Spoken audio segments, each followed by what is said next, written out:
Porque sempre vai ventar muito forte em certas ocasiões. É isso. Agora, se você não tem nenhum eixo, quando vem um vento muito forte, ele te arrasta e é um processo muito doloroso. E esse eixo é espiritual, é filosófico? Como que eu... Porque na maioria das vezes você perde o eixo, né?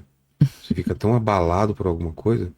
E eu falo de pessoas fortes, inclusive, né? Tem gente muito forte que realmente perde o eixo quando perde um ente querido ou acontece alguma coisa muito grave. Como não perder esse eixo? Ou é necessário, às vezes, você se perder um pouco nessa tempestade para depois se achar?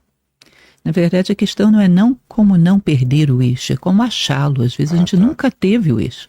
A gente está escorado do lado de fora em coisas. Por isso ficamos tão fragilizados. A gente teria que dar uma olhada dentro do nosso campo de consciência e descobrir quem somos nós dentro de tudo isso. Imagina que você tem aqui uma circunferência com inúmeros pequenos eus. E um eu central, que é a tua verdadeira identidade. Esses pequenos eus são a tua vaidade, a tua inércia, a tua preguiça, a tua tendência a criticar, um trauma que você tenha na infância, um rancor que tem de determinadas pessoas, são núcleos de consciência, que de vez em quando você decide a tua vida a partir deles. É. Cada vez que você decide a partir de um núcleo desses, você o fortalece. Ele vai tomando cada vez mais poder como se fosse você mesmo. Tá? E, na verdade, nenhuma dessas coisas somos nós mesmos. Há um centro. Esse centro, que é a nossa verdadeira identidade, nós deveríamos fortalecê-lo. Agora, como vou achar esse eixo? Tem algo que é muito prático e fácil da gente achar.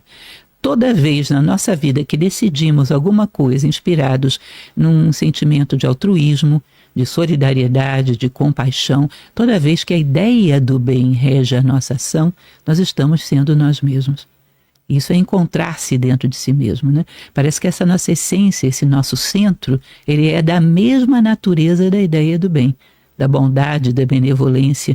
Quando eu busco dar o meu melhor por alguma coisa, nesse momento estou sendo eu. Eu deveria me refugiar nessa ideia. Eu posso perder qualquer coisa fora, mas nada vai me impedir de dar o meu melhor todos os dias em todas as coisas que eu faço.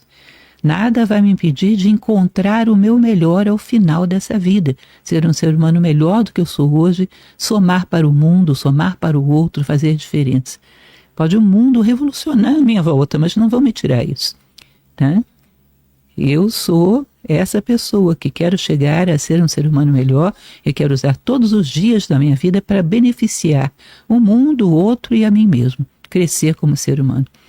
Não há circunstância que possa tirar isso de você. Então você se refugia aí, fica quieto e deixa o terremoto passar. Deixa o ciclone passar. E volta a atuar pontualmente da mesma maneira que você sempre atua. Com essa atuação, algumas coisas vão ficar maravilhosas, outras, o mundo é muito instável, né? Não ficaram tão boas assim, mas você nunca se perde no meio das coisas. E aí a gente fala sobre sentido, né? Como, como achar sentido nessas horas, né? O sentido da vida que tanta gente busca.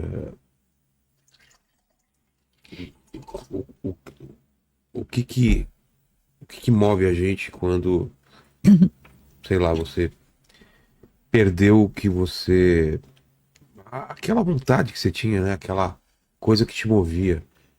Em alguns momentos da minha vida eu tive que ressignificar esses sentidos da vida e eu acho que muita gente às vezes fala, tá, por que que eu tô fazendo o que eu tô fazendo? Quando a gente tem que ressignificar o sentido da vida, é porque a gente está com sentidos muito provisórios, É, mais projetos do que propriamente um propósito. que é diferente então, né? É muito diferente. O propósito é algo que justifica toda a vida. Eu sempre Projeto dou eu vou construir essa casa, que é a casa dos isso, meus sonhos. isso. E o sentido, Sentido é algo que justifica toda a tua vida. Eu sempre dou um conselho bastante prático, que é você se imaginar no último dia da sua vida. Você concorda que isso aí é a obra-prima da tua vida? verdade. Toda a tua vida você trabalhou para construir esse ser humano. Que ser humano você gostaria de ser aí? Que tipo de defeitos gostaria de ter superado? Que tipo de qualidades gostaria de ter desenvolvido? Quando você olhar para trás, que trilha você quer ter deixado no mundo? O que você quer ter feito pelo mundo, pelas pessoas, por si próprio? Visualize isso com clareza. Se possível, até anote, para você não esquecer. Nossa, professor. O ser humano que eu quero ser aí. E toda a tua vida é direcionada para isso. Tá? Você nunca se perde. Ah, houve um terremoto à minha volta, mas eu ainda sou aquele ser humano que quero chegar lá. Eu não vou sair da trilha, não vou sair do caminho. Todo dia vai ser um passo na direção dessa minha obra-prima. Isso são coisas que estão fora do alcance das circunstâncias. Ninguém vai tirar isso de você. O mundo virou de cabeça para baixo e eu continuo querendo ser o melhor ser humano que eu possa chegar a ser, que eu visualizo como possível. Aí continuo caminhando para isso, através de todas as tempestades. E, inclusive, faço as tempestades me ajudarem a caminhar um pouco para frente. Porque qualquer coisa que surja no caminho, eu vou utilizá-la para chegar lá. Ou seja, sem tempestade eu caminharia numa velocidade X. Com tempestade eu vou ter um impulso aí que eu vou caminhar numa velocidade X mais 1.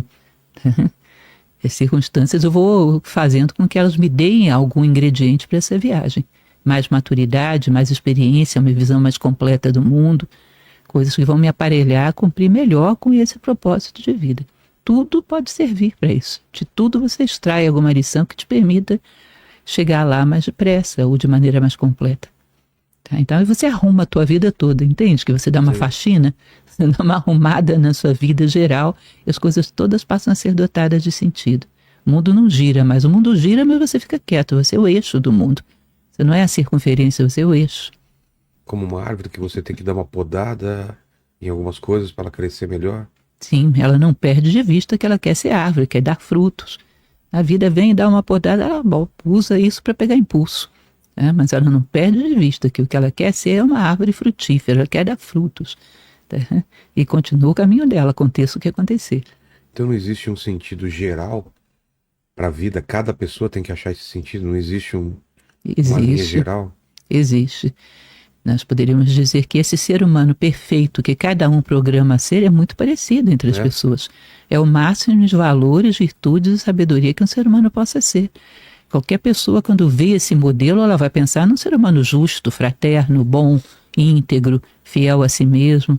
Os ideais aí correm todos para uma mesma direção, como se fosse uma pirâmide. O ápice da pirâmide é um só para todo mundo. É um ser humano com valores, virtudes e sabedoria. Todo mundo vai ter edições diferentes dessa mesma ideia. Eu vou querer ser mais justa e fraterna, você vai querer ser mais sábio, mais íntegro, mas no final das contas a gente está indo na mesma direção.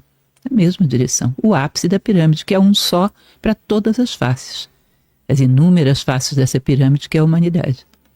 E de aprendizado de pessoas no leito de morte, o que a gente já escutou dessas pessoas? O que normalmente elas falam? O que normalmente elas se doem de não ter feito? O que a gente tem para aprender desse último dia de vida das pessoas?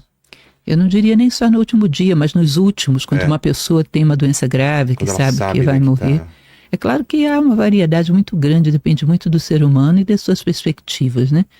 Pode acontecer de alguém ficar muito preocupado com coisas materiais, mas eu particularmente o que eu mais vejo, já tive a oportunidade de falar para um grupo assim de doentes paliativos, o que eu mais vejo é uma preocupação de estar em paz, ou seja, fechar, quitar todas as suas dívidas, ou seja, fazer as pazes com aquela pessoa que lhe ofendeu, pedir desculpas, reconciliar, quitar todas as suas dívidas emocionais. Você estando certo ou errado, não importa. Ou seja, limpando, estando certo ou errado, romper com barreiras que você criou, né, que te isolam das pessoas, que isolam sentimentos. As pessoas têm a tendência a botar ordem na casa, não considerando tanto o aspecto físico, mas o aspecto psicológico, moral, espiritual.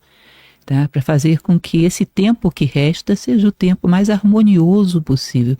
Porque no final das contas o que a gente quer levar é isso. Uma sensação de que deixamos harmonia no mundo, de que a nossa presença foi positiva. Tá? E em relação a lidar com essa ansiedade do que a gente não controla, né? Porque é o que a gente está falando há alguns minutos atrás. Antigamente parecia que as coisas demoravam mais para acontecer. E agora tem essa comparação constante com as vidas das outras pessoas pelas redes sociais. Isso gera ansiedade, gera depressão, gera